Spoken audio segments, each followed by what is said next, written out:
Nakadaong na ho sa Wharf sa Davao City ang BRP Gregorio del Pilar matapos itong dumalo sa International Maritime Defense Exhibition. Mula sa lungsod ng Davao, may report si Kirby Cristobal. Kirby.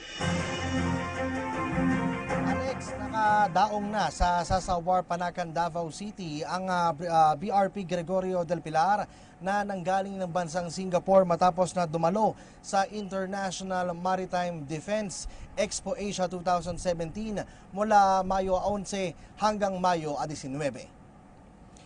Nasa 236 na personel ang sakay mula sa Naval Task Group 80.5 ng Fleet Marine Ready Force. Iba't ibang mga seremonya ang sinamahan ng grupo, kasabay rin ang paglagda sa Memorandum of Understanding sa pagitan ng Singapore at Pilipinas upang mapalakas pa ang maritime security ng bawat nasasakupan.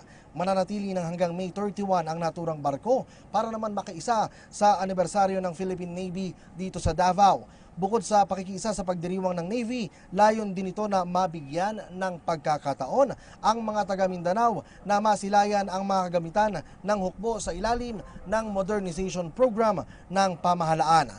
Nagkaroon naman ng maikling programa para sa pagdating ng BRP Gregorio del Pilar kung saan kasama sa mga dumalo si Davao City Mayor Sara Duterte Carpio at Lieutenant General Leonardo Guerrero na Commander ng Eastern Mindanao Command.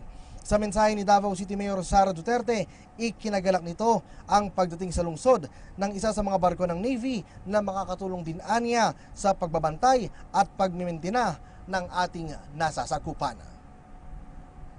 Yan ang balita mula dito sa Wharf sa Panacan, Davao City. Para sa PTV News, Kirby Cristobal. Alex. Okay, maraming salamat, Kirby Cristobal.